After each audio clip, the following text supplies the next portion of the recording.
It is the Kentucky effect in terms of college basketball. No program has affected the game as much as the Kentucky Wildcats.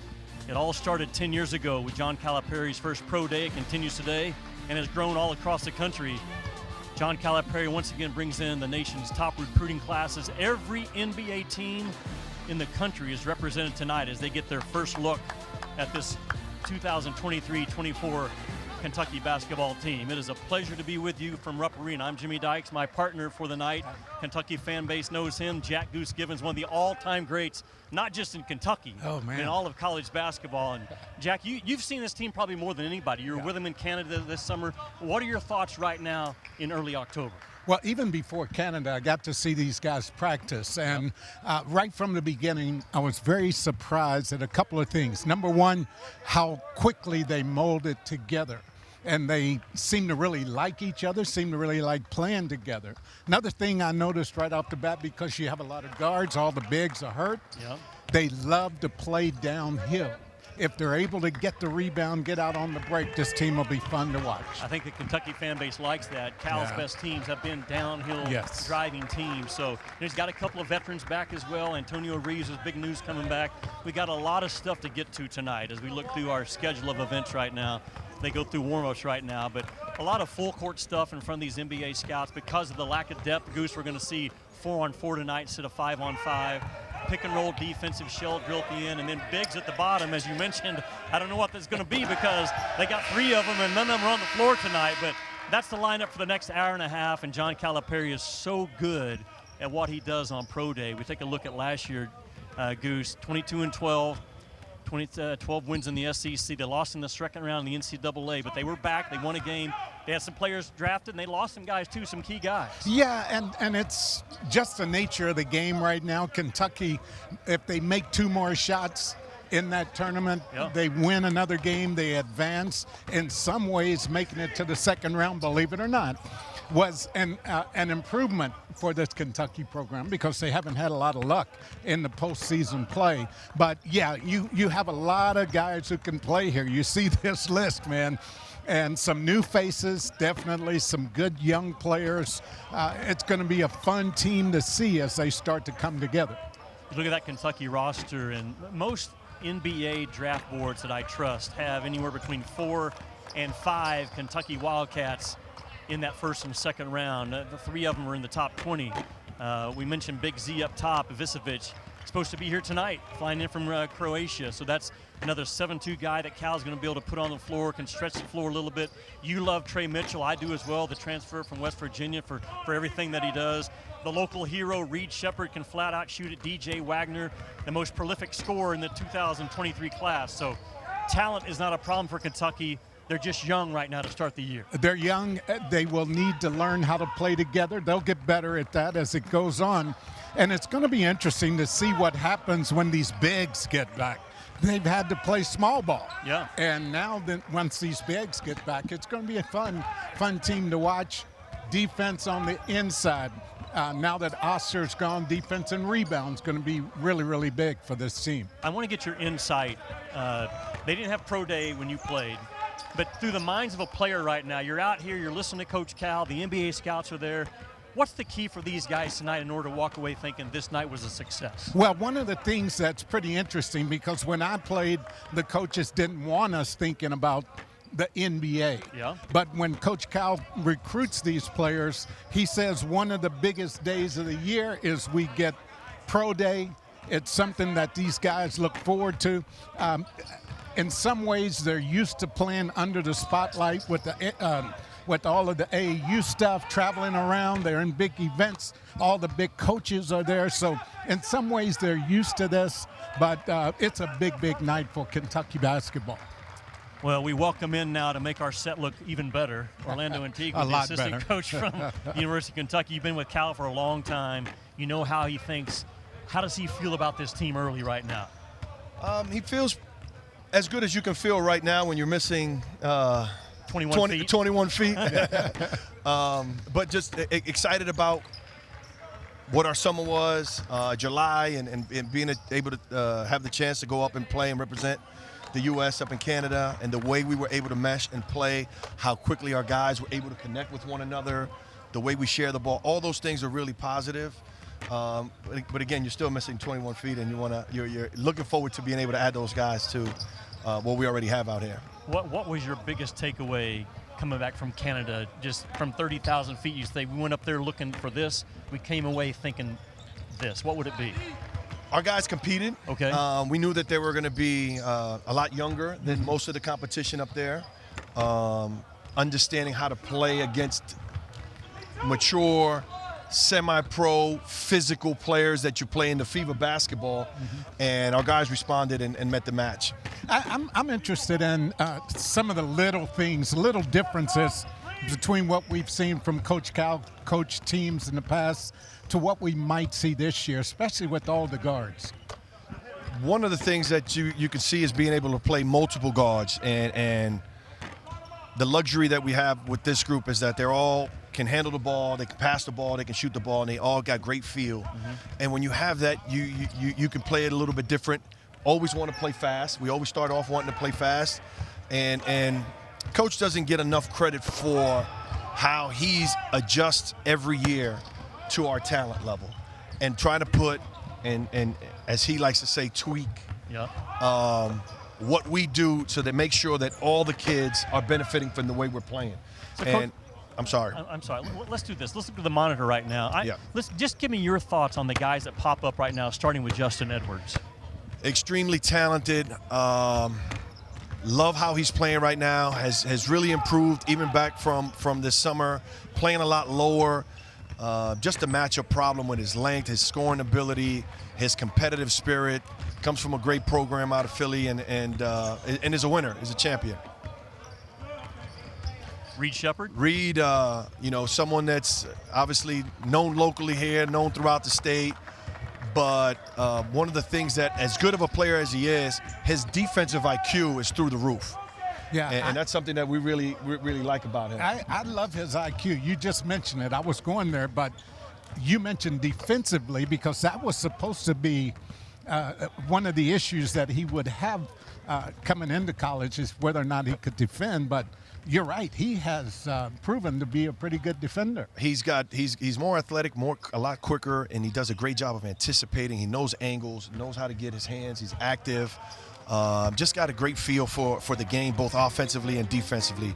And now he's a lot stronger, and he plays with different gears, and he's been able to shoot the ball really well. He's spending a lot of time in the gym putting up shots. Does a great job. Now you mentioned that practice started today at 12:45. I walked in at 11:45, and he was the one guy in the gym getting up shots. You know, his dad was one of the all-time Kentucky greats. His mom also one of the all-time best to ever play for the women's program here. So he grew up around the game, and I think there's something really valuable about guys like he and Wagner that's all they've known their whole life is how to work. It is, and it's they've been taught a work ethic that both of his parents displayed, as well as DJ's dad. They were just ultimate competitors, and if you ask Reed who's the better player, he's definitely saying Mom. And he'll be right. He would be right. He'll be right about that, and I'll tell Jeff that. Yes. How about this guy? DJ Wagner comes in as he's a scorer, right? He's a scorer. He's more than that. He's a scorer. He can score at will, but he's the engine for us. Competes, battles, toughness. He's been phenomenal for us in terms of pushing the tempo of the way we want to play, attacking, being incredible on-ball defender, physical on-ball defender. Yeah, one of the things that was a pleasant surprise to me up in Canada was how much joy he gets sharing the basketball and getting a basket for one of his teammates. I was a little surprised about that. See, one of the things that many people don't know about DJ is that he doesn't care if he scores 2 points or if he scores 40 points. Right. He just wants to win. Same as Goose. I'd rather get the 40 points, man. Goose can score 40 points, with his eyes closed. As soon as he got out the bed, he probably still can right now. Oh man. Cal made an interesting comment to me about DJ Wagner. He said he's not super fast, but he's very fast with the ball. And we've seen guys like that in the past that are so good with the ball and they take it to another speed. Well, he plays north and south. Yeah. He gives you one quick move, and he's getting downhill. And he's physical, and so he can get to his spots however he wants, whenever he wants. I do want to ask you about Antonio Reeves, though, because I don't want to say he's playing with a chip on his shoulder, but he seems to have a little extra motivation right now. I don't know. I know you've noticed it, but that's another thing's been fun for me to watch. I mean, our upperclassmen, he and Trey have been phenomenal, but Antonio's confidence with a year under his belt, physically continuing to get stronger. You can see that. And the kind of work that he's put in, the way he's shooting the ball right now, it's been elite. When you have him on the court, you have to find him. He creates incredible spacing for our other guards because of his ability to shoot the ball. But he's not a one-trick pony. That's not all he does. He can get in the lane. He's penetrating now. Because of the added weight and the added strength, he's getting more to the free throw line and utilizing his size to get in the lane. Coach, we've talked about some of the new guys. Another one that's a new guy, but he's an upperclassman, is Trey Mitchell, a guy that really, I think, connects this team, does a little bit of everything. How viable is he, and how do you see him right now? His two things with him: his demeanor, and his ability to connect on the court and off the court.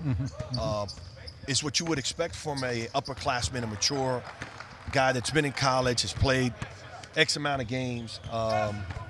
He comes in with a steadiness. He doesn't get too high, doesn't get too low, knows when to joke with the guys, knows when to pull the guys, say, hey, let's get serious about it. Because he is playing alongside 18-year-olds. Yeah, I interviewed him, and I just loved his maturity.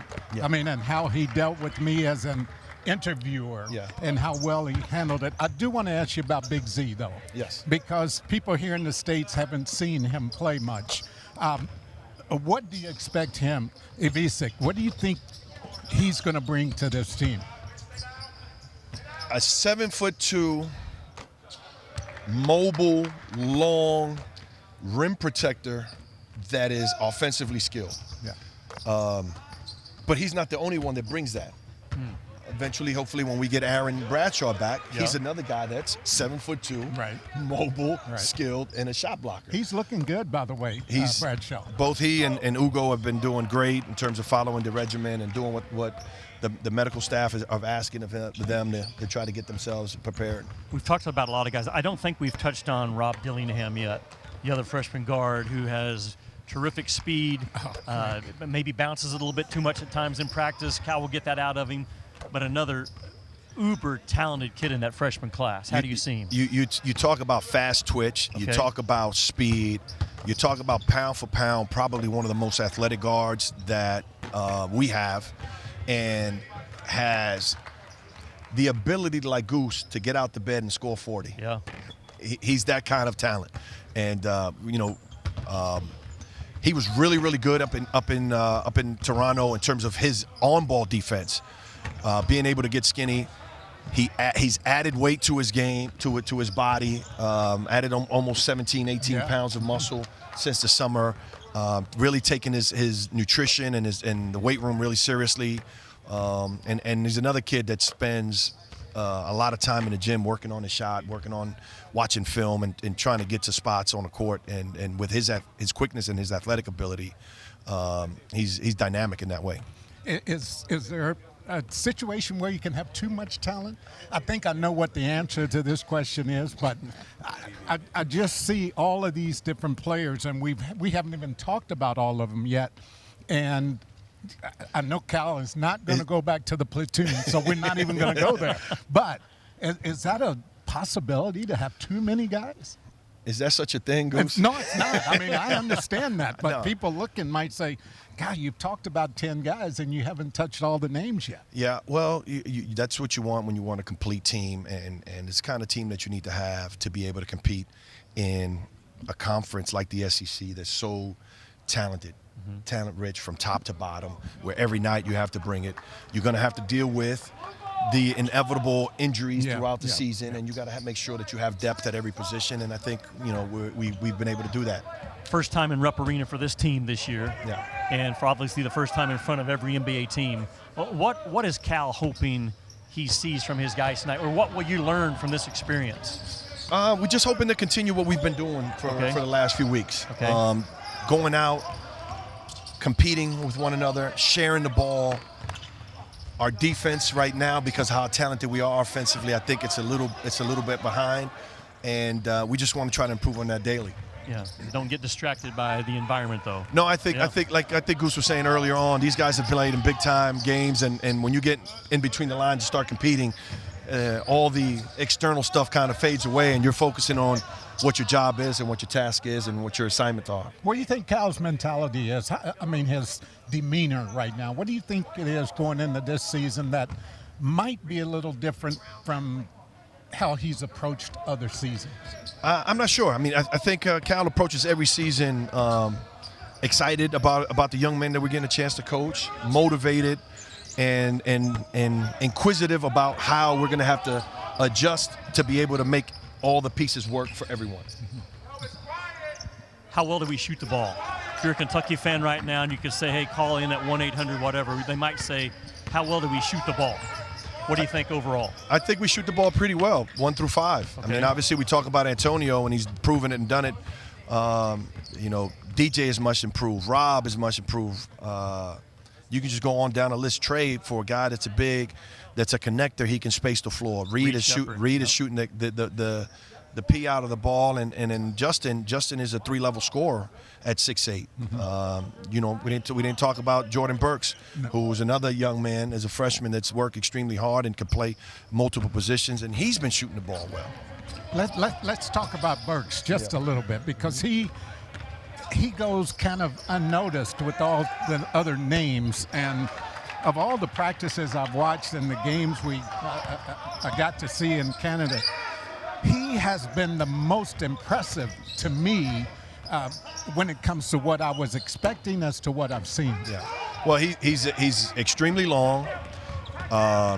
He's a gifted scorer, and he can play multiple positions. He can defend multiple positions, which is a plus. He's motored up. What can I say about him? And he plays with a passion and an energy that's infectious to the other guys. Yep. He's one of the guys that's first on the floor. Loose ball. He's going to challenge a shot. He's going to give extra effort to go and try to block a shot or go get an offensive rebound. And you also need those things on your team to be able to have success. Mm-hmm. It's been a few years since Kentucky finished in the top 30 defensively. Mm-hmm. And Cal talked about it last year. I think you've gone now back-to-back years averaging less than maybe 5 blocks per game. Is that an emphasis again when you get the 7-footers back? Do you think you'll have grown in that area? Absolutely. Okay. I think that's an area that we're emphasizing.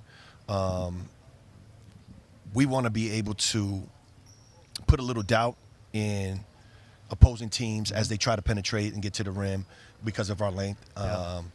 And there's several ways that you can protect the basket. Obviously, shot blocking is one, and then there's positional defense, being able to take charges and stuff like that. But when you add Ugo and Aaron and even Big Z, those guys will be guys that can block shots. Now you're also talking about a dude who goes and blocks shots. Mm-hmm. We haven't talked enough about him. You talk about Jordan, who's a guy that now is in addition can go and block some shots. And Trey doesn't get enough credit for it, but he's more than a capable guy that can go block shots.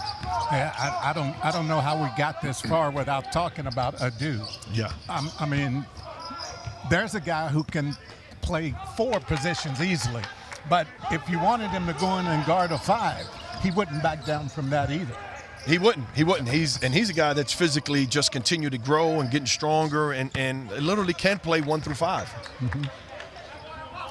Coach, I know you're busy. You've been great going through the scouting report of your guys. You know them better than anybody. Thank you for your time. I'm going to let you get back to coaching. Coach Cal's probably got some questions for you. Thank you. I kind of like hanging out with you guys, but I do have to go do my day job. Don't come after my job. No, sir. No, sir. Thank you for your time. All right. Thank you, guys.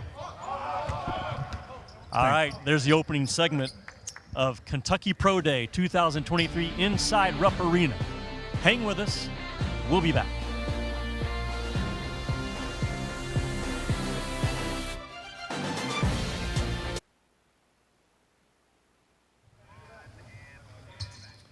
Welcome back to Inside Rupp Arena. It's a 2023 Kentucky Basketball Pro Day. Every NBA team is represented here with us this evening, and now I got 2 of the all-time greats in my eyes that ever played at the University of Kentucky. Goose Givens is with me. I'm Jimmy Dykes, and Tyler Ulis here in the middle. The Kentucky Pro Day started in 2014. It was the first one in college basketball, and on the floor that night, was Tyler Ulis. I'll say this story quickly. I think partway through that first pro day, Coach had to call Tyler over and say, hey, quit full court pressing man-to-man. We can't get the ball up, so had to back him off a little bit. But your thoughts looking back to 10 years ago, man, you're out there right now. What do you remember from that night? I just remember being so jacked for it. This is our dream, to play in the NBA, play at the pro level. So guys were up all night, thinking about this day, and we took it really serious.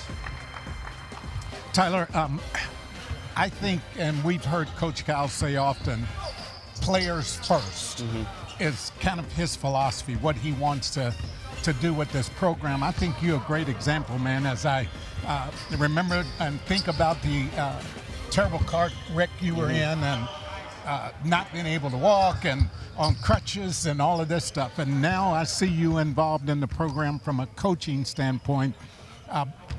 You have to just kind of take your hat off to Coach Cal for some of the great things he's done for some of them. Definitely. I love Coach Cal. People have things to say about him, but I feel like, I would never have made another decision. When I had my car wrecked, he was the first guy to call me and tell me he had my back. I could come down anytime, work with these guys, and, work back for my degree. Talk to us about how you influence these players as a former player, as a former NBA guy. How do you relate to these players? Not necessarily on the floor, but off the floor as well. It's both on the floor and off the floor, but off the floor, guys go through a lot, especially being at Kentucky with the pressure, the expectations, and just trying to get to the league every day. You're thinking about it, putting a lot of pressure on yourself. Just to tell them to take things day by day.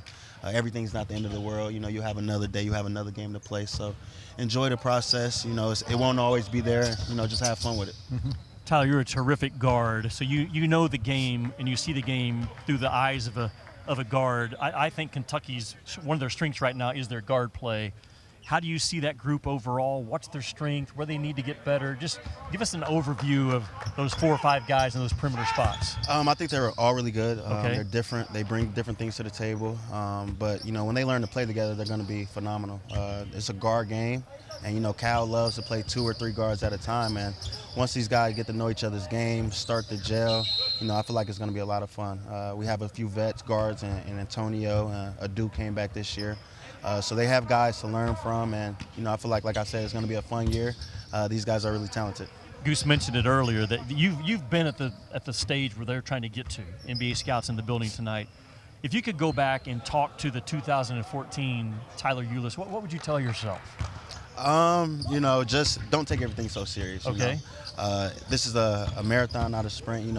Take things slow day by day. Enjoy the process, and just like I said, have fun with it. Don't take it as serious. It's still a game. Orlando, just talk to us a little bit about this team being somewhat behind on the defensive end of the floor. You haven't put as much time in.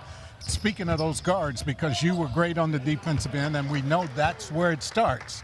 With that point guard and how you defend, are these guys buying into the defensive side of the game? Yeah, definitely. They have no choice with Coach. But, I feel like the defense is about effort. And these guys give effort. They really want to make it.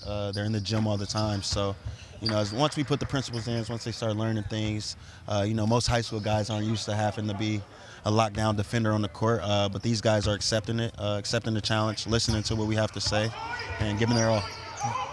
Tyler, as you watch this, our last question for you. You played for Cal. You're now a student assistant for him.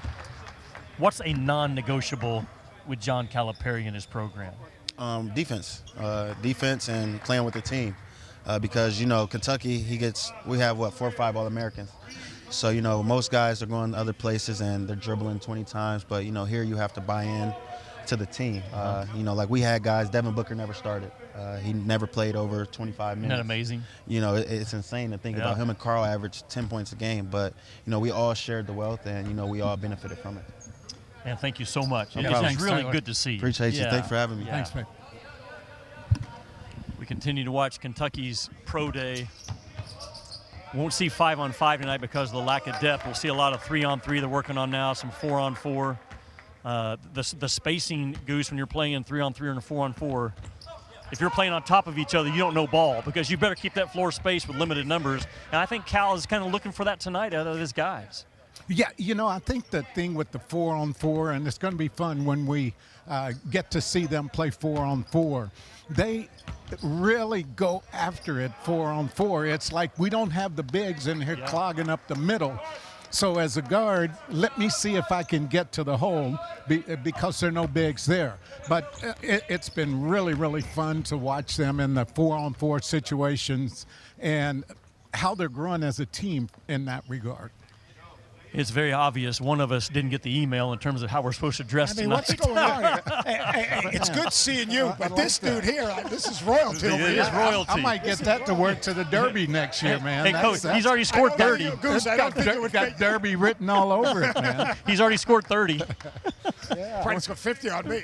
I was rooting for him because the guy never missed a shot in that game. No, he did not. 41, right, in the NCAA? 41. Yeah, that's. I remember every one of them. I bet you do.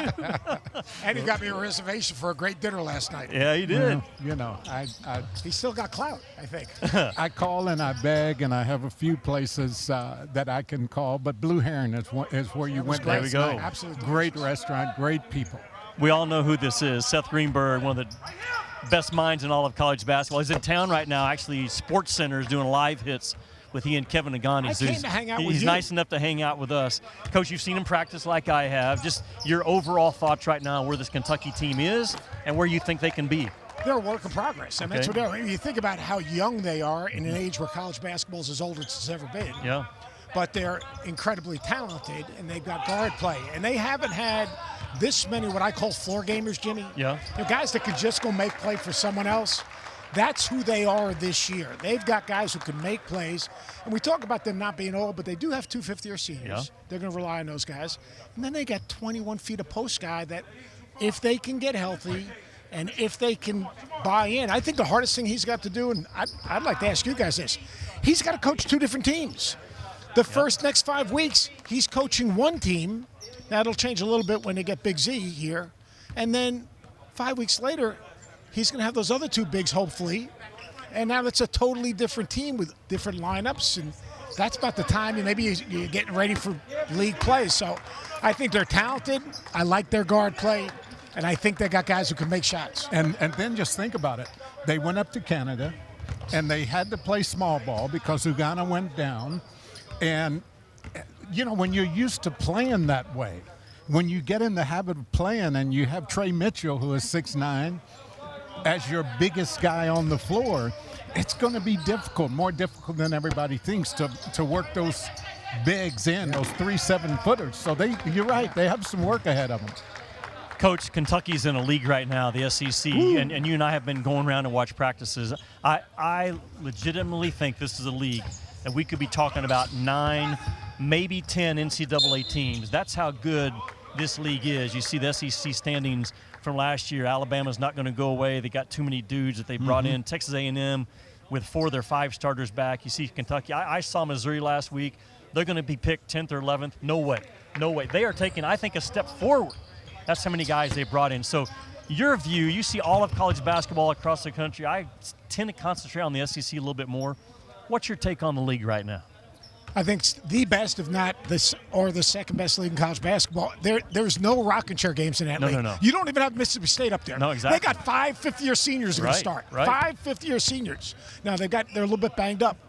Each and every night, they're not games, they're events. And they really are. I mean, you think about the ownership that the fans have in the SEC now. This was Mike Slive's vision, and that vision's become reality. The SEC has invested in coaches. They've invested in facilities. Obviously, NIL helps them. Yep. But the announcers? Great announcers. There's no doubt about it. But this league right now is as good as any and old. Yeah. The league is old. You didn't even mention Tennessee now. No. I saw Tennessee. That's a grown man team. It's not just Vescovy. It's not just, Josiah James. That's a mature physical team. So, I think they're going to do great damage in the non-conference, and I think this is a team. I agree with you. They could have multiple teams in the Final Four. Yeah, and when you talk about mature teams, man-sized players, the mental part of the game starts to come in because those guys know how to play. They know how to study a scouting report. So when you talk about Rob Dillingham coming in and you might need to be physical with him and all of these things that's going to be said, those are the kind of teams that know how to execute those game plans. You know, Goosey, the other thing is those teams also know that you play in this league, you're going to get punched in the face. You're going to lose a game. You might lose 2 games. Older guys understand it. That's part of it. These young guys, they haven't lost a lot of games. They've coming from state championships. They haven't had to go on the road and go, oh, Starkville. Oh, yeah, Starkville. Yeah. They don't understand yet that Cal talks about recruiting it. You know, Kentucky's the biggest game on everyone's schedule.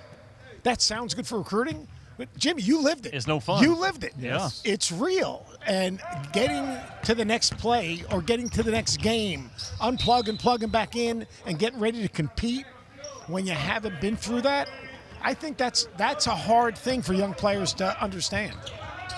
Seth, talk to us. You're a heck of a head coach. You're a great analyst as well. But I'm so good I'm hanging out with you. You are. We're both here. The balance in Cal's mind right now of not skipping the basics, getting bored with the basics, but the pressure of Game 3 is Kansas. Like, how do you balance that as a head coach if you're Cal with young guys, a new team, knowing I can't skip stages here, but I got to get game ready because it's just around the corner? Yeah, but you got to game ready, but you also got to get season ready because you're not winning the championship. You're not getting to the Final Four in November. Yep. So you got to put good days on top of each other. You got to make sure, never lose track of the fundamentals. All right, because I love coach. We got to get back to the fundamentals. Well, you know what? Why'd you ever leave them?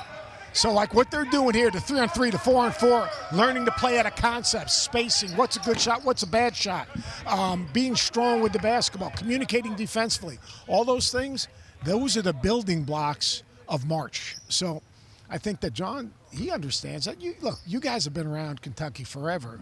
His teams are always better at the end of the season. Now, look, you can say, well, what happened with St. Peter's? Or you can say, what happened in Kansas State? Look, I look at the Kansas State thing. I say, just one guy make a shot. That's it.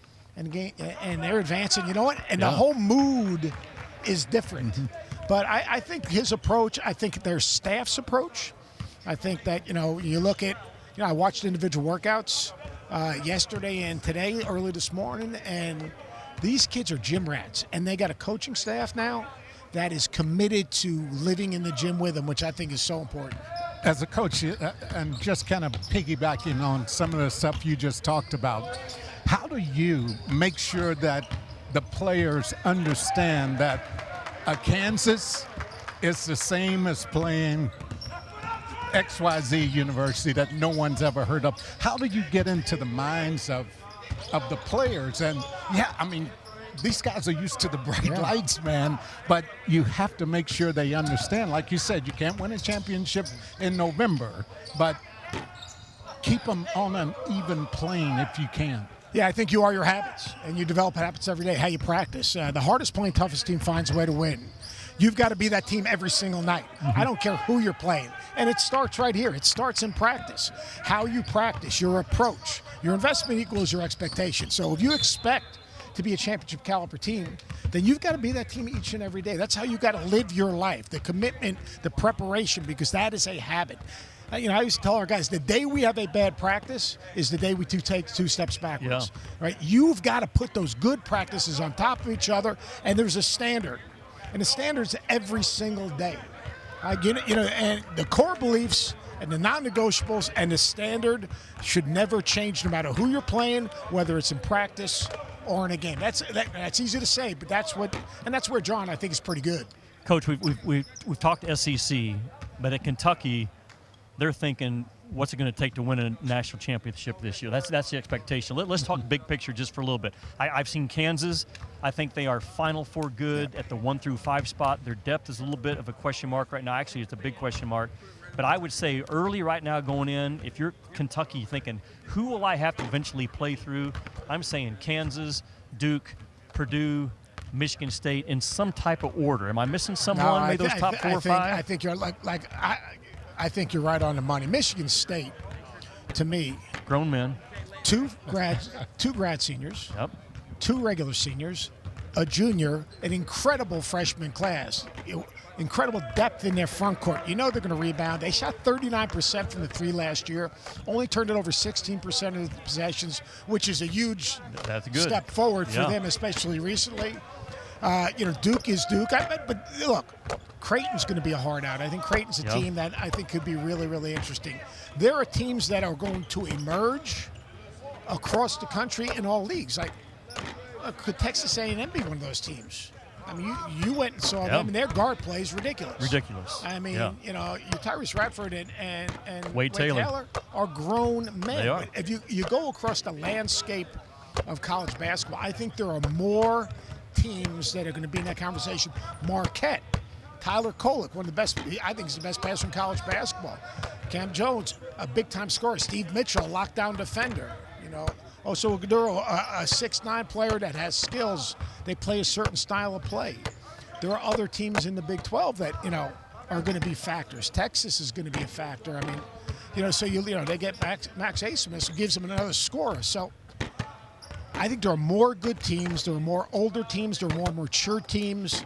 NIL, the transfer portal, the COVID year has created a unique season for college basketball. And if you're John Calipari, you're worried about October 27th, Georgetown College. Oh, no doubt about it. Absolutely. At least that's his message. That's what he's saying. Hey, you know what I call those? Throw-up games. Before the game, you have to throw up. You know the guys, like you said, they're going to be ready for Kansas. Yeah. Hey, great to be with you, Coach. Thanks, Jimmy. He's in town for Sports Center. He is big time. So is that guy right there. We'll be back at Pro Day in just a second. We are back inside Rupp Arena, Kentucky's 2023 Pro Day. Every NBA team is represented here tonight. All eyes are on the Cats right now, as in every year. John Calipari's vision back in 2014 was the first program to do it, and now Pro Day is popular all across the country. I'm Jimmy Dykes. Goose Givens is my running buddy tonight, one of the all-time greats in Kentucky basketball, if not college basketball overall. And Goose, we talked about a little bit with Seth. This is a Kentucky program that they expect to win national championship banners. I don't think you run from that if you're Kentucky. Well, you have to know that coming in. Yeah. And Coach Cal understands that. He faces it every year. But this year has a little bit more of a special feel. Just think about it. 3 7-footers. You have Wagner. You have Dillingham. You have all of these guys who have played. You have what seems to be the makings of every position covered. Yeah. So I think well, I know because I live here and I live it every day. I know the expectations are through the roof right now. So it's just going to be interesting to see how they progress through the course of the season. You know, you mentioned you're from here. You played at Bryan Station High School here in Lexington. We're getting ready to visit with Reed Shepherd, another local kid from the state of Kentucky that comes in with high accolades. Talk about the pressure, the little bit of extra pressure that's on those homegrown guys. Well, there is, because everybody who is a Kentucky fan knows who you are. Okay. You can't go across the street without stopping to talk to 5, 10, 15 people. Yeah. It brings the pressure, but it also brings a bunch of support. And believe it or not, we as local guys, we can get away with a bad game every now and then. We can get away with missing an assignment. Yeah. All of that kind of stuff that a guy from outside of the area may not be able to get away. But they are ready, absolutely ready to see Reed Shepherd play. You said you could get away with bad games. You didn't have too many times you got away with a bad game. Look at your career right here. So good with a left paw, the mid-range game. As you look back on your playing career here at Kentucky, what stands out? Well, first things first, this uniform with the short shorts, man. I mean, that is big-time basketball. That is. Back when ball was ball. Yeah, but, you know, we played the first game here in this building, here at Rupp Arena, and we opened this thing up. And it was different than Memorial Coliseum, where we played before. But really, really a lot of fun opening this building up.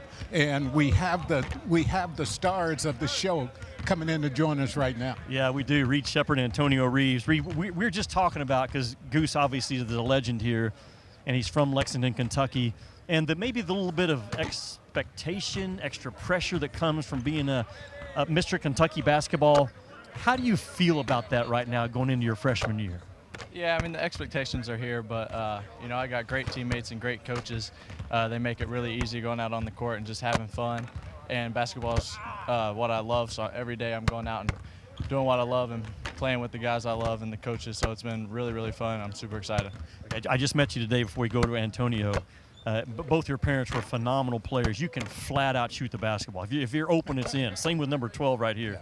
who taught you to shoot and how did they do it? They both did. Just go to the gym every day, no matter what, before games, after games, they're always talking shooting. Just keep going in the gym and just be consistent, keep shooting the same shot. And then got to give a lot of credit to my man, Coach Welch. Ever since I've been here this summer, it's been every day with him, and he's helped me out a lot. Did they start you off on a lower goal, a smaller ball, anything like that, so you didn't get bad habits? No, we never started on a low goal. He was shooting threes when he was 3 years old, man. He was ready to go. Always on 10 foot. Always. Antonio, and this was a pretty difficult summer for you in some ways because you had to make the decision whether or not you were coming back here, whether you were going to try it somewhere else, or whether you were going to go to the NBA and try it there. So not an easy summer for you. What led to the decision to come back? Just the family here. You know, the coaches. You know, I talk to the coaches every day, Coach Cal every day, and the teammates too. You know, played a couple, you know, Fortnite games with them and things like that. And, you know, we just communicate a lot, and it made me feel, you know, comfortable coming back, you know, home. So, yeah. You know, I talked to Antonio. I mentioned to him that I've noticed you seem to be playing with a little bit of a chip on your shoulder, like you have something to prove. Am I right in reading that, or is this just another year for you?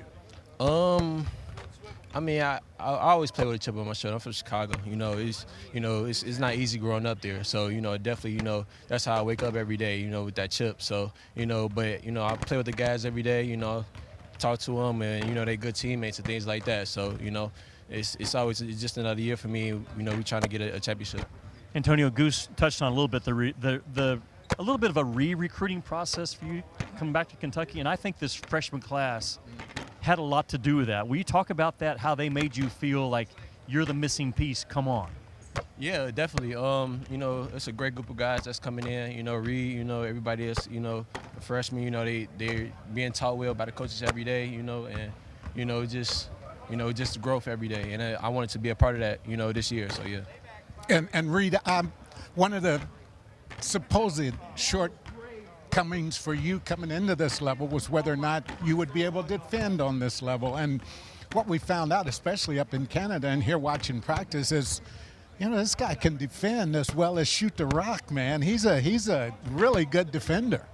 Yeah, I mean, every day in practice this summer, and since we've been back, I've had to guard Antonio and guard every one of these guys out here. And no matter what you do, they're going to make you a better defender. It's super fun being able to compete and play against these dudes every day. So a lot of credit to them on the defensive end too. But no days off playing against guys like this and some of the other players you have to defend every day. What's the feeling like to grow up in Kentucky, probably dreamed your entire life of putting on a Kentucky uniform, and you'll be doing that here in a few weeks for the first time. How do you think that's going to make you feel when you run out that tunnel in front of Rupp Arena as a Kentucky Wildcat? Yeah, it's going to feel really, really special. You know, growing up in Kentucky, it was always my dream to play here at Kentucky. So finally being able to do it and be here with such a great team, I'm super excited, and I can't wait to run out with this place being full of fans and everyone going crazy, so I'm super excited. Antonio, expectations are high this year. You know that coming in. How do you approach that, and really how do you ride that wave throughout the course of the season? As you know, that's what a lot of people are expecting. Just experience, you know, just being at the college level for so long, you know, just, you know, being comfortable out there and, you know, just being an older brother to them, you know, teaching them, you know, the ways of, you know, the collegiate level. So, you know, so I feel good out there and continue to grow. Antonio, two upperclassmen right now, you and Trey Mitchell. Tell us about Trey Mitchell, the importance of his voice. I think he felt very confident and comfortable right off the bat being one of the main voices on this team. Yeah, Trey, he's definitely a leader, you know, definitely a big brother. You know, he's always out there talking to the younger guys, you know, making sure, you know, they learn, you know, what to do out there. So, you know, him, you know, he's a stretch forward and, you know, knock it down, you know, whenever we need to. So, yeah. Shooting contest, us four, who wins and who finishes last?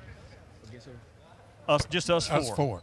Y'all two last. We'll finish tied for last, okay? No. How's that? I'm last. The question is 1, 2, and 3. Hey, thanks for your time, guys. Thank you all. Thank you. Ain't no doubt who's fourth out of that group. All right, Kentucky Pro Day continues to roll. There's Trey Mitchell. Versatility all over the place. This Kentucky team's pretty versatile as well. We'll be back. Stay with us. Back to Kentucky Pro Day inside Rupp Arena, and the legends just keep rolling our way. One of my longtime friends and a guy that I was on staff with for a couple of years here, Dwane Casey, member of that 1978 national championship team. Yeah. Dwayne and I were assistant coaches here under Eddie Sutton. So first of all, how many points did you two guys combine for in that national championship game? Because he had 41. 41, I had 0. Okay, Hey, listen, I will tell you this, though. Without this guy and some of the other guys off the bench, we would not have gotten to the championship game because you guys brought us through the first game against Florida State down in Knoxville. Wow. I thought Coach Hawley lost his mind when he said, Dwayne, you're going to start the second half. And I said, whoa. And so, but it was great. This guy right here, Jimmy, is one of the best. I mean, he's one of the best shooters, and being in coaching now, it makes you appreciate him even more, how he played and how he was calm under pressure, knocked down shots, and I enjoyed watching him play. Sure. His whole college career, he gave me assists, and he's giving me an assist tonight. Thanks, man. You two are like Joe Klein and I at Arkansas. Our senior year, we combined to average 23 points. He averaged 22, I averaged 1. But it still doesn't matter, right? It doesn't matter. So, Dwayne, you went on from here and a long time head coach in the NBA with Minnesota, Toronto, Detroit. Now you're with the front office of Detroit. First of all, as you look back on your playing days at Kentucky, what did that do for you, and how did that set you up for a beautiful career that you've had? Well, Jimmy, one, it taught me pressure. You know, there's no pressure in the NBA like the pressure it is to perform and win here at Kentucky.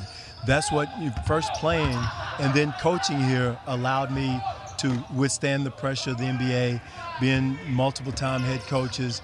But there's nothing like the pressure of coaching here and playing here at the University of Kentucky.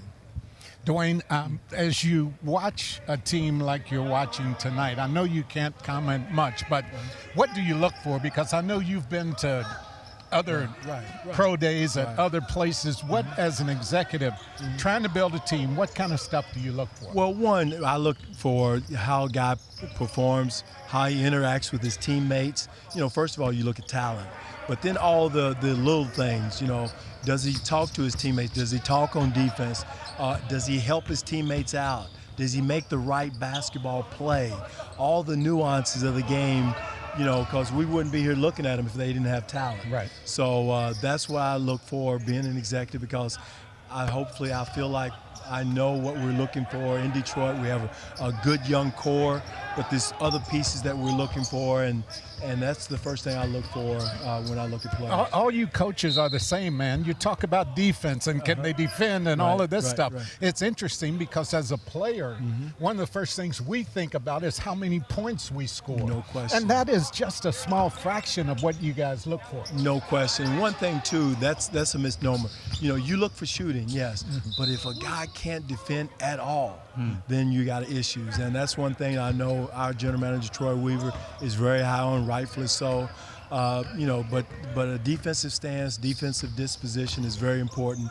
But, you know, as from a coaching standpoint, I probably look at too many other little things. Does he run over and help a kid up off the floor? Does he look his coach in the eye? When the coach gets on him, what's his body language? All those little things are very important, other than the talent. Coach Cal actually told his guys today, you'll like this. At the end of practice, he circled up. He said, here's some things I'm looking for and things that the NBA scouts will be looking for. If you don't talk, no matter how talented you are, if you don't talk, you'll start off in the NBA, then you go to the G League, then you end up in the YMCA. That's how important talking is. That is so important. Those small things that guys like you look for. This, to me, Dwayne, this is you're going to have a book on these guys by the end of the season. This is the first chapter. So talk about like their baseline and then what you look for as the year goes on. Well, look at improvement. You know, there's some players that I've seen multiple times now that I've seen improvement. I've seen other things that I didn't see the other time. So you keep adding to that file. You know, you may throw in, did he make the right pass? Is he shooting the ball well? Did he slide his feet? Did he take a charge? All those things you add in the kid's profile, and before you know it, at the end of the year, he's got a nice book on himself. So, and then that's when you start really looking at the little things. But you add each time you see him, and now I've seen some of the players around the country multiple times, and it's adding up. And it's interesting because some players don't, they already think they're maxing out. Effort, you know, we understand what that's about. They think they're playing hard. They think they're giving it every day. But as a coach, you have to somehow show these guys, convince these guys that you still have more to give. No question. And Cal does a great job of doing that. Those coaches around I've seen, but he's one of the best of really getting into guys and getting on them, but still putting his arm around them and letting them know you care. And that's one way you can get that extra effort. And it's the same in the NBA. Guys, they don't care until they know that you care about them, and they'll run through a wall for you, even at the NBA level. Dwane, ever since I've known you, I've admired you for a lot of things, but your ability to work, like you're a worker. And I was reading about this today, so I want to ask you, there was no NIL back when you guys were playing here. We had to pay them to let us play. I read in the summer, I believe, when you were playing at Kentucky, you worked in a coal mine. Sure did. Tell me about that experience. I can't believe we've never talked about that. Island Creek Coal Mine down in western Kentucky, down near my hometown in Morganfield. I worked the summer. I made enough money. I bought myself a white Monte Carlo with red interior. I know it's a burgundy interior, and then I wrecked it. I wrecked it. We was going to the airport. Jack remembers it. I had Larry Johnson and Rick Roby in the car, and we was going to the airport, and it was ice, and I ran over and went into Calumet Farm, went through the fence, and Miss Markey made me pay for it. But here's the funny part. We get to the airport, Cal, and Coach Hall, we were late, first of all. Coach Hall didn't ask, "Are you okay?" And, he said, "You're late." Yeah, and I think you guys might have run to the airport. We did. I mean, we got left to the car. We left the car and ran. Because they knew how important it was to be on time. And it's one of those things where Coach, if you're 15 minutes early, you're right on time. You can't get there right when the doors are closed. That's all I could think about when we were going across through the fence. I'm thinking, oh, man, we're going to be late for the plane. and Larry Johnson and Rick Roby, matter of fact, Rick was in front and Larry was in the back seat. I'll never forget that. That's a beautiful story. Yeah. Hey, it's really great to see you. You, Congratulations Jimmy. on all your success. Thank you. And your insight right now to what's going on at the Kentucky Pro Day. So we'll see you down the road, man. Thank you. Okay, Jimmy. Thanks. All right. Thank you, brother. As John Calipari and Bruiser Flint talk to their guys, Goose and I are going to figure out what we're going to do next. But stay with us. We'll be back right after this. That's one shot. You are looking live at Rupp Arena, Kentucky Pro Day 2023. I've been waiting a long time to say that. And John Calipari there at the bottom of your screen circling up with his troops. And a guy that circles up with the troops a lot in the offseason is Brady Walsh, the Kentucky head strength coach in charge of their performance. I read today. That's a big responsibility when the description says in charge of their performance. That's a lot of pressure. Yeah, you see a lot of titles now with all that. It's a little bit encompassing, but yeah. Well, I know from watching you the last 3 years or so how important it is, and you are to this program with what you bring, how you go about preparing players physically, getting them ready to play, the flexibility, the stretching, all of that goes with it. That's a part of your job. Yeah, I appreciate that. It's all encompassing. It starts when you wake up. It starts when you go to sleep. It's understanding the habits and building those and meeting kids where they're at. Because some kids come in really developed, some kids don't. So, speaking of a guy who seems to have put on some weight and gotten stronger, Rob Dillingham. Yes. He is one that he's picked up another person almost, man. He looks so good. Yeah, Rob has been incredible. He was a kid that came in day one and he sat down and he said, what do I need to do? And I've gotten feedback, and if I want to make it to the next level, I got to get bigger. And if I want to be successful in this league, it's what I have to do. And he was eating breakfast every morning with me, eating lunch, and being able to get feedback. He's put on 24 pounds, so he's been fantastic. Brady, all the NBA scouts have a book like I have in my hand right now with the metrics for the strength and agility drills. I'll let you have it for reference, but let's start with the lane agility, because there's 4 of them that you do here at Kentucky that they also do at the NBA Combine. Right. Talk about the lane agility, what that is, what it tells us, who's your best, and how does that compare with the best? Yeah, lane agility is something that's been in the NBA Combine a long time, so it gives you a frame of reference of how somebody can move when it comes to sprinting, sliding, backpedaling, sliding, sprinting, sliding, backpedaling. So it's a little bit encompassing of movement. For me, I think it kind of correlates a little bit with the standing vertical, because it actually puts you in a position. You got to get out of it. You got to be quick. You got to be efficient, and you got to be able to move well. A lot of our guys, honestly did really well in comparison to be able to look at that and the standing vert. A lot of times, if you look at the standing vert, I think it actually sometimes goes in correlation with that. So, what is a good score for folks who don't know? Anybody that can get inside 10 seconds inside of the 10 seconds. I think there's one person last year in the combine that actually broke 10. So if you can get close to 10 flat for a guard or even a wing, that's incredible. And you got what? A couple of guys in the 10s, right? Yeah, we got a few guys in the 10s, and then obviously they're also the ones with the standing vertical that ended up being really good. Rob especially being one, 10.54 on the lane agility, and then 32 with a standing vert. So, wow. Yeah. And we know we were not questioning, but what concern coming in for Reed Shepherd was, can he defend? And you look down, 10.4 in the lane agility, faster than Dillingham and DJ Wagner. Yeah, one thing about Reed is how efficient he moves. Like, he's very, very smart, and he understands angles, he understands leverage. He gets to a position, he gets out of it. He's very, very good. And he's a little bit tightly bound, and that's something that we've been working on, is being able to get into those positions and get out of them. But he's so smart, and his IQ's so good that he cuts angles so well, and he always kind of has the upper hand movement-wise. And that's what you see defensively. Like, if we see him every day, deflections, he almost leads deflections every day in practice. So. I'm glad you mentioned that, no wasted motion. Yes. If he is going to a space, he knows not to go around the corner to get there. He knows that straight line philosophy that is so key, especially on the defensive end of the field. And I think that's where a lot of that is just being able to understand that. And we track measurements like during practice to be able to see movements. And you'll be able to see somebody that might have a little bit higher IQ, their workload will be less than somebody else. And somebody might look at that and be like, man, this guy's not working real hard. But it's actually, they're just really efficient movement-wise. One thing that I've noticed that's been really interesting for me is some of the stuff the guys do at practice. They wear these vests that measures their heart rate. And what do you look for as you chart what's going on with their bodies during practice? I'm trying to kind of compare the load of what they're doing in practice and then to a game, how they're recovering and kind of what things look like. Obviously, from heart rate, you can really see recovery. When things start to spike, how quickly are we able to kind of get that down? That's what you see in media timeouts and stuff like that. Let's talk three-quarter court sprint, because I believe last year Oscar Shibwe was either the best or he was at the top. Yeah. What's that telling us? Who's your best right now, and how does their score compare to those NBA combines? Yeah, I mean, probably one of the best north to south guys we've had in a really long time. DJ Wagner's been, he's just fantastic going down the court. He probably would have been in the top 10 in the combine if he would have done it now. Really? Just because of how good he combine. is. That's how good he is north to south. I mean, I think that's honestly what makes him different for him. So he's incredible with that, even with the ball. Brady, you know the course of a season is very long. I mean, it's a long haul. Yep.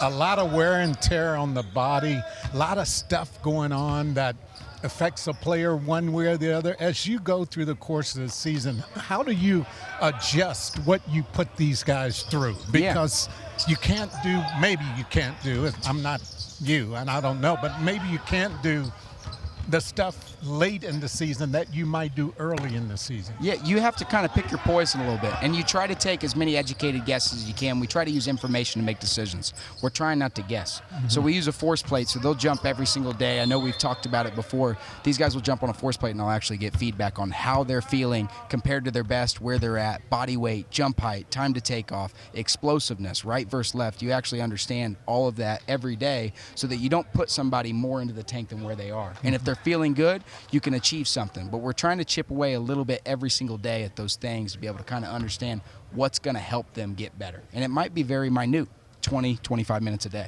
Brady, let's talk big picture here in terms of how does your position affect recruiting?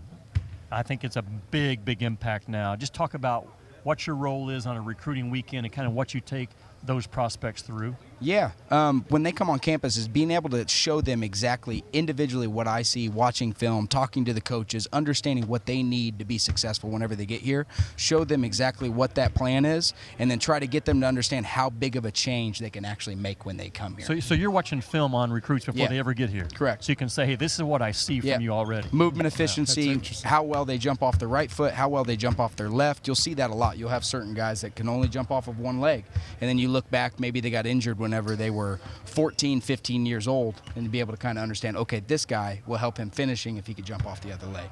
Or guys like me that can't jump off either. Brady Welsh, one of the best strength coaches in college basketball, joins us again. Hey, stay with us. Kentucky Pro Day keeps ticking right along as we have a turnover. Can't go to break with a turnover, can we? Inside the second hour, inside Rupp Arena, Jimmy Dykes, Bruce Givens, and a ton of special guests have been rolling in with our action. We're inside Kentucky Rupp Arena for the 2023 Kentucky Pro Day. A little pause in the action right now. Goose, we're not going to see 5-on-5 tonight because the little lack of depth, lack of bodies. We've seen a lot of 3-on-3, a lot of 4-on-4. I said to start the show, you've seen this team as much as anybody right now. Mm-hmm. What have you seen from them tonight? In the limited time we've got to watch them, we're going to start breaking them down now. And what is their strength overall, if you said right now this is what they do best? What they do best is pass the basketball. Really? Because they have 5 guys who can all pass. Okay. That makes a big difference, and it was really interesting seeing how that developed over the course of their 4 games up in Toronto. It seemed like every assist led to the belief that another guy can get an assist. Yeah. And that's a great way to play when you think about sharing the basketball and keeping everybody happy. You know, it's a Kentucky team. I think they want to play faster this year, yes. Especially early when they're playing small ball. They're going to have to rebound the basketball, though, in order to ignite that run game. The kid that just made the shot, Justin Edwards, I think has a chance to be special. He can shoot the 3.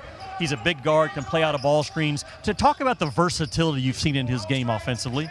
I think the first thing we can talk about with him, and you might think, well, that's not a big thing at all, but as a lefty, it is a really big thing. He's a left-handed player, and, of course, guys are not used to playing against lefties.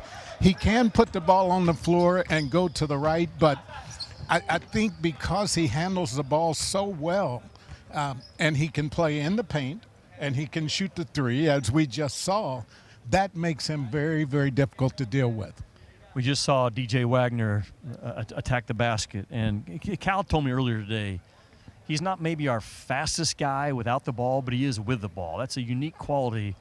And you made the point to me before we started this evening, he's so good at getting his upper body into you, creating space, drawing fouls. I think he's a kid that'll shoot a lot of free throws this year. Yeah, and just like we just heard from Brady, he is a guy that doesn't waste any motion. One difference between DJ and Rob is that DJ, because he's strong through the upper body, through the chest, he's able to clear space with his upper body, and that enables him to get from point A to point B with a lot less friction. Rob is not quite as big, although he's gained a lot of weight, and he's gotten stronger. He still can be maneuvered by the defense. You don't get that when you try to defend DJ. The other thing that makes DJ so special is that he goes left more aggressively even than he goes right.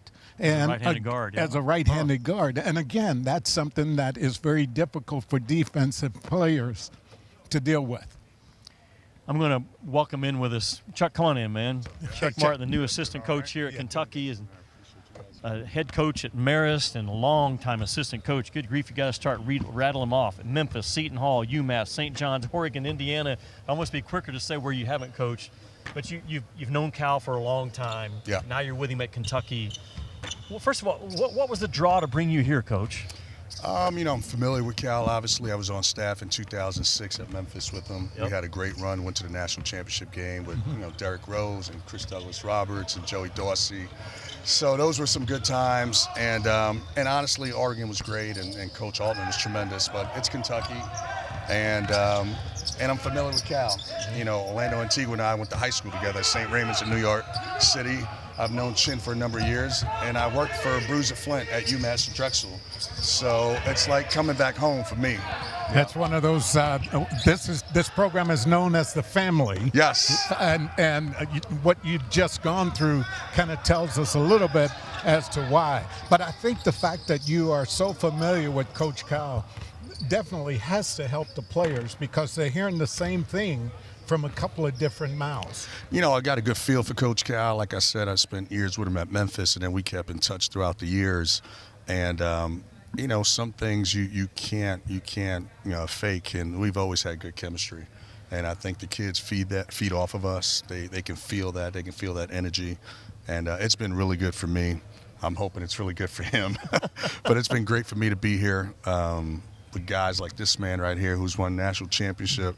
It's been great for me. It's been an unbelievable experience thus far. Chuck, you've been through this league before as an assistant coach. Yes. You know the monster that's facing you guys in January and February. Yeah. Just kind of what's your thoughts overall on SEC basketball as you've watched the last few years, where they were and where they are now? Because I see it as a league this year that could have 9, maybe 10 teams in that NCAA. I think in years past, people had this perception that it was only a league of athleticism and athletes. I think that's still true. We do have those athletes, but we have some skill in this league. There are guys that not only can get to the rim, but can shoot the ball beyond the three. I think the coaches in the league are underrated. They don't get the credit that they deserve nationally. I just think the league is, the 5 years that I was in the SEC, I thought it was one of the better leagues, if not the best league, when I was at South Carolina. Let me ask you this question, and the answer now might be different than at the end of the season. Sure. What is special about this group of guys? I think for us to have as many new guys as we have on the team, we went up to Toronto in July. They were so unselfish. There was a chemistry that I don't think any of us anticipated before we got to Toronto. The ball movement was unbelievable, and that's really hard to find at any level. In such a short period of time. It's, some teams work on it really hard. They struggle to create offense. They struggle to move the ball. It seems to come easy to this group. They're willing passers. They understand spacing. They're unselfish. I can't say enough about this group.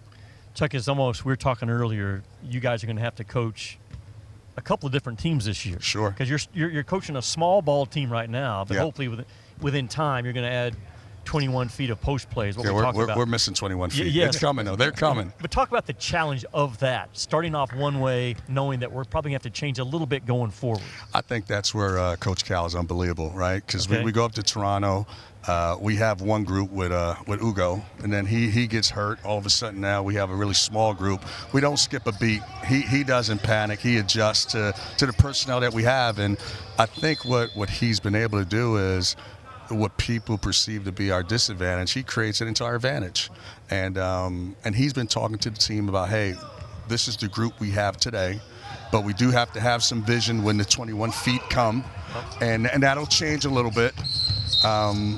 But I think our attitude and unselfishness will not change regardless of if it's a small ball group or a bigger lineup. I think that will be consistent throughout the year, unselfish play. How good can they be on defense? I know you haven't worked on it quite as much yet. Right. But you're going to have to defend. You Absolutely. talked about the SEC and how good it is.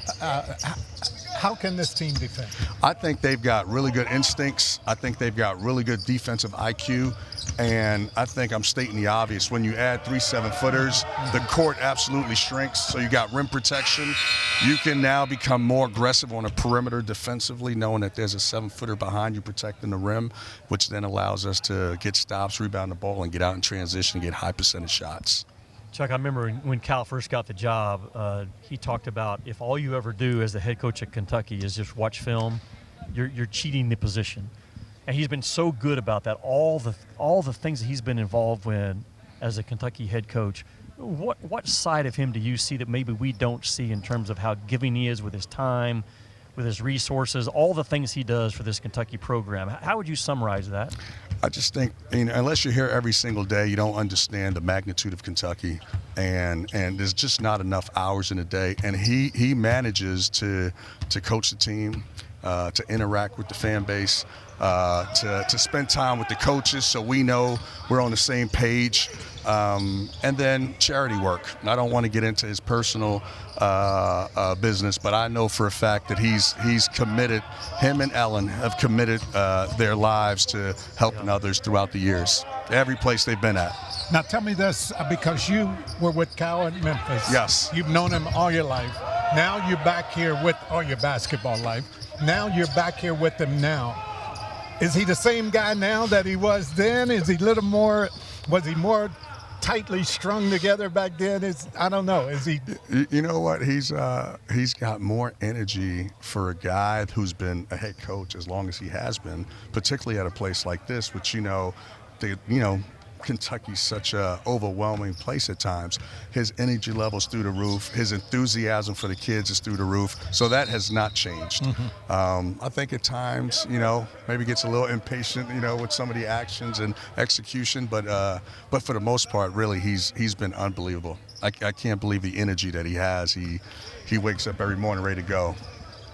So a guy that's not here yet tonight is Zvonimir Ivisic, I think is how you say it. Big Z. We're going with Big Z. Big Z. We none of us have put our eyes on him actually yet, other than just watching the highlight clips and things that we've seen from his European days. What do you see from him coming in? What do you think he'll be for Kentucky? He's a unique player because of his size and skill set. He's got the ability to rotate over, block shots from the weak side, and then once he blocks that shot, he can quickly transition to the offensive end, which is a really hard thing to do. Yeah. And I think that's what makes this league really challenging for opposing teams. You can go from defense to offense quickly, and I think that's going to be a big key for us, especially early on as he tries to learn what we do offensively. He still can rebound, protect the rim, and run and get easy baskets in transition until he can catch up to what we're doing offensively. He'll make an impact that way. Talk to me a little bit about this 4-on-4 drill and what you try to get from players in this form. 5-on-5 we haven't been able to see, but what are you looking for? We want to get paint touches. We want to drive the ball, get to the paint, collapse the defense, and then make the extra pass. So as the practice is going on or the scrimmage is going on, you'll hear multiple players yell, one more, one more. We want to get paint touches, make an extra pass, collapse the defense, force the rotation, and we think we've got some pretty good guards that can make plays off the bounce. So if we can get the defense to rotate, good things will happen. Coach, just talk about your schedule. It's challenging when you look at Kansas in the non-conference, North Carolina, Gonzaga. You they're on the side right now talking. But that's the expectation of Kentucky, and the expectations, we've talked about it all evening long, for the Kentucky fan base is to hang another banner. Do you guys feel that just outside pressure on a day-to-day basis here? Cal's been great in terms of shielding, I think, our kids and us from it. Obviously, we are aware that we're at Kentucky.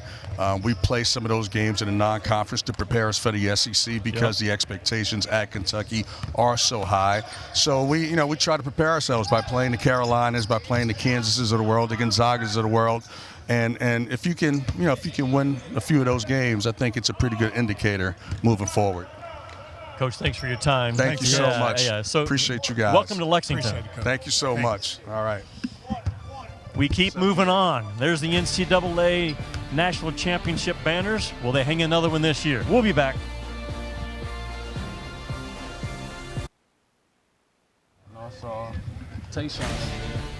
It's Kentucky Men's Basketball Pro Day inside Rupp Arena. We are getting ready to wind down on the event.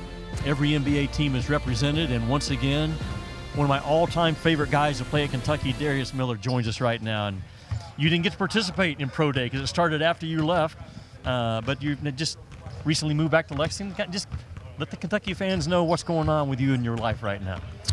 Like you said, just moved back with some family, my wife, my kids, my 2 daughters. But right now, me and a couple of my not ex-teammates, but ex-friends, but former athletes, we formed a group actually in the community, just giving back to the community, giving people information, strategies, tips.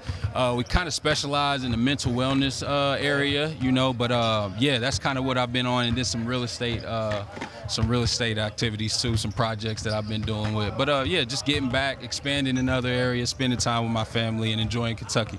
Really interesting how so many of the former Kentucky players, myself included, wind up back in the Lexington or in the state of Kentucky in this area. What's so special about here that makes a guy like you who traveled the world all around the NBA, makes you want to come back and be a part of this community?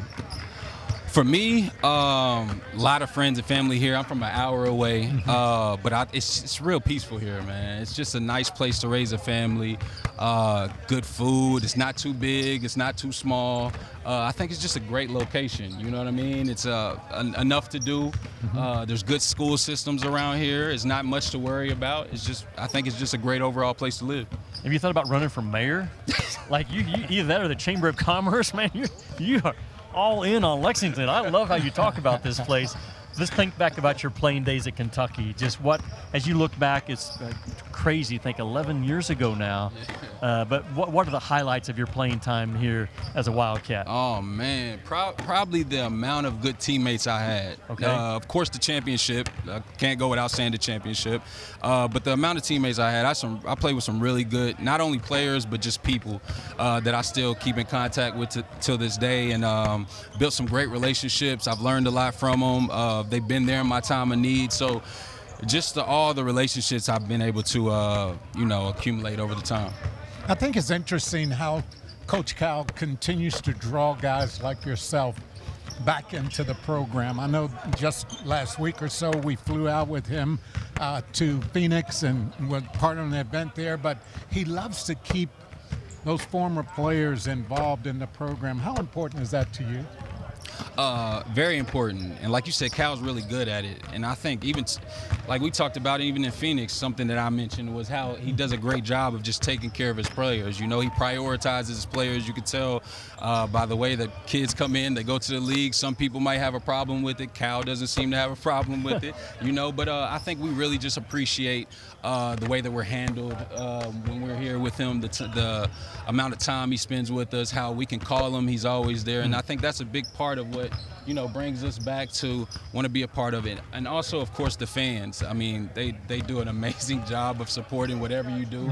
I played overseas. I had UK fans come up to me in Germany, so I think it's a combination of the two. You know ball. You know ball a lot, actually. A high IQ guy as a player. You've been watching this Kentucky team from tonight. What are your impressions early of it? I'm excited. I'm excited. I think we have a lot of talent. Of course, it's going to take some time to build that chemistry. It's a lot of new guys together, but I think we have the pieces.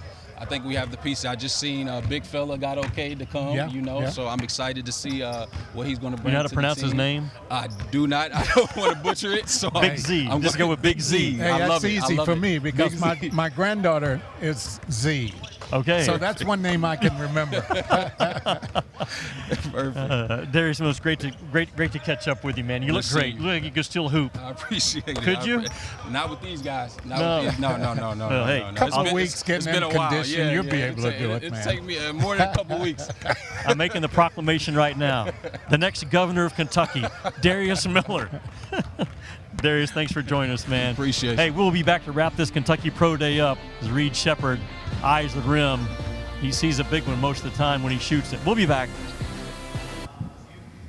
Guys, terrific. Loved it. Short-handed. One guy's misery. You hurt his ankle. What did Joey come in and do? He made every shot. They all want to know who's 20. Who was 20? Yeah. All right, so for all the coaches, the guys want to come around and say hello to you, so they'll kind of walk around. The practice tomorrow will be at the craft of our facility on campus. Probably going to be about an hour 45, 2-hour practice. We're a little short-handed, and the guys are really getting better passing it.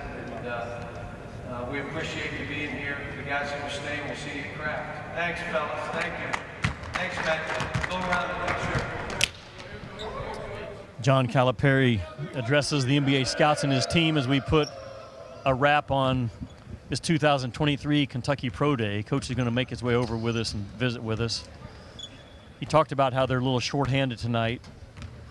The Big's still out with injury, and Big Z supposedly touching down around 8:30 local time, and maybe get our eyes on him tomorrow at practice. But it's been a successful event. I know Cal got a lot of work done. Sometimes you sacrifice some as a coach when you prepare for this, because you couldn't go full speed practice yesterday to get his guys ready. But Coach Cal is generous enough to join us now with his time. We appreciate him being here. Yeah, hey, Coach, it's been great. It's been great. We appreciate you sitting down to visit with us. What'd you learn about your guys tonight? You've had your eyes on them for 90 minutes. NBA scouts here. What do you think? I'd say we need a rim protector, but we got guys that can dribble, pass, and shoot, and every one of them. And when you have teams like this, you create space more than run plays. You let them, you know, and that's what I'm trying to do. And Goose, you were with us up in Toronto. That's basically, you know, and they're all playing off of one another. They're talking to one another. They're getting better. It'll be nice when we have that 21-foot, those three big guys that are all 7-footers. And I am going to play a 2-3 with those three on the 7-2, 7-1, 7-2, and 2 guards. Hold the tape. Hold the tape right now. Hold the tape. We want to make sure we hold on to that. Coach, why is a night like this special for you guys? Well, it gives them a chance to come in front. You see what they do now when there are people here, and not only 25,000 who packed this building, we got the greatest fans, but people that they're trying to impress. Yeah.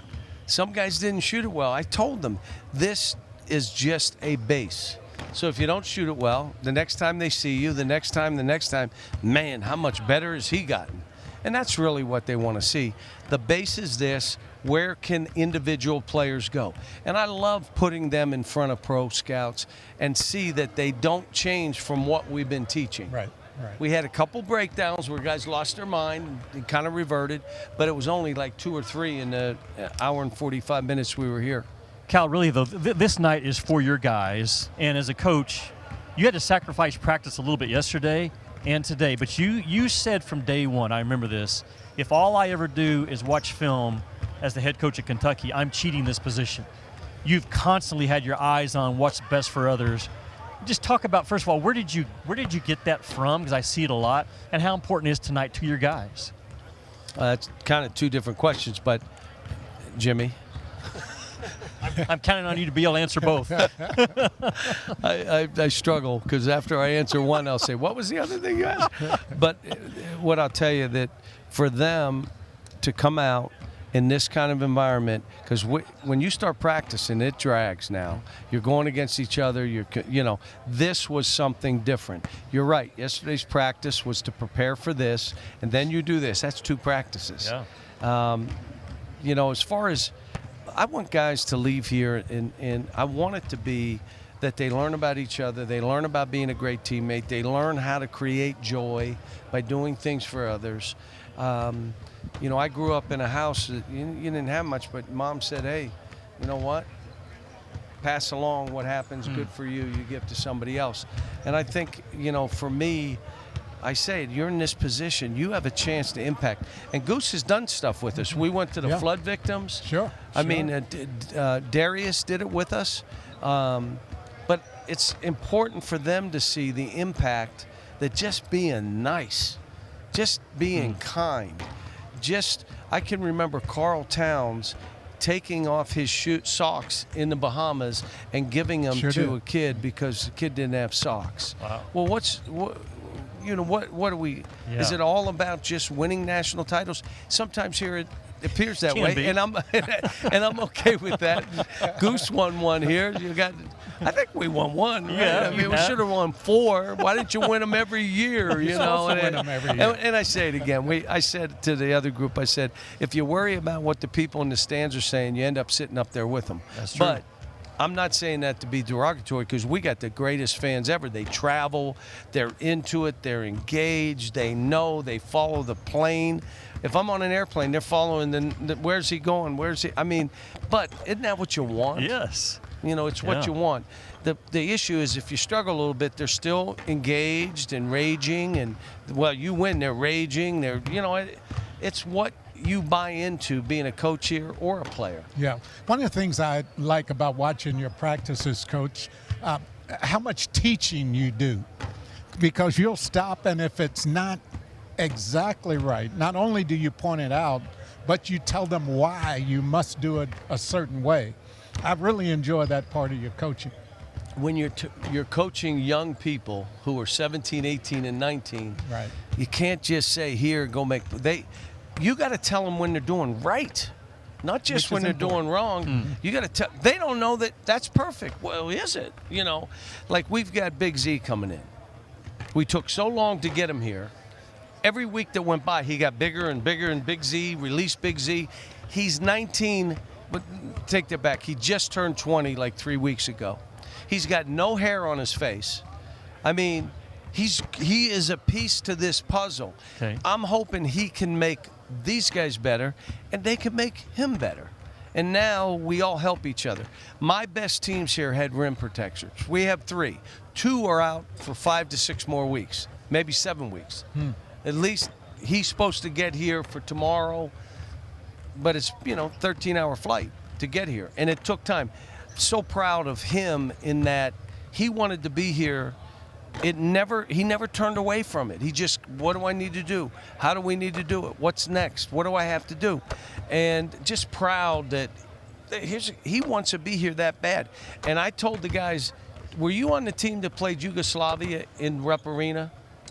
We played a Russian team. Okay. Not the Yugoslavian. That must have been the next.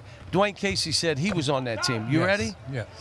He's from Croatia, Serbia. That's all Yugoslavia. Yeah. That's the old Yugoslavia.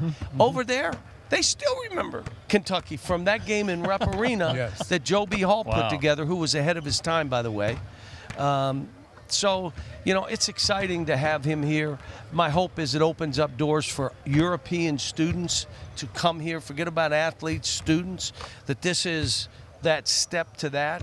My hope is there's a bunch of other European players saying, if Big Z can go to Kentucky, why can't I go to Kentucky? And it's not like I'm going to have 9 European players, but hey, you could have 2 or 3. Play. Well, I'd take 9 if they're. I know you well enough to know that. If you can find 9 who can play, we'll take them all. Coach, I told you that I've seen Arkansas, Tennessee, Missouri, Good Ole league, Miss, right? Mississippi State. It's Good ridiculous. league. Really it's good. ridiculous. Like 9 Really or 10 NCAA teams. What's your thought? And good coaches. Yes.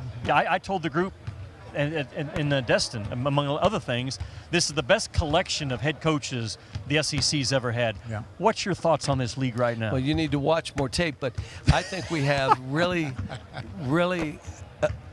good coaches, really committed schools. And I come back to this. People get mad. They don't get mad. They know it's true. Coaches win ball games. Administrations win championships because they want to, and they commit to it. Yep. And I believe that. I believed it when I was at UMass. They were committed. Memphis, they were committed. Here, they're committed. So administrations win championships. You think we'll just get a coach and pay the coach and oh no, that's not what this is. This league now has committed basketball program. Tyler Ulis said when we first were here and Tyler was here, he said you had 3 or 4 teams, but not 8 or 9. No. And so it's a little harder, but you know what? More rewarding. It's the way it should be. Every arena sold out. Now, when we come to town. T-shirts. Yeah, T-shirts and Cup Day or whatever else they do. But this should be fun. I'm enjoying this team. I need to get the big guy here. Need to get the other 2 big guys healthy. We do that, we're going to be okay.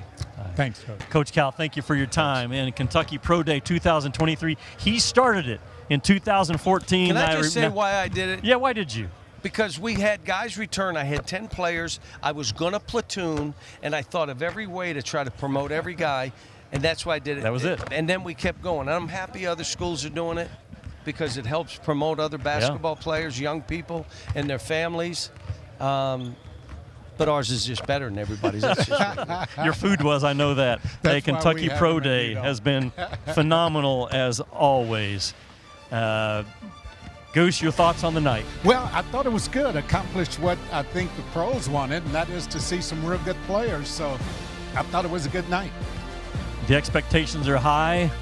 The talent is just as high as well. Kentucky Pro Day, we put a bow on it right now. Shots were going in. They expect it all season long. We'll see you later.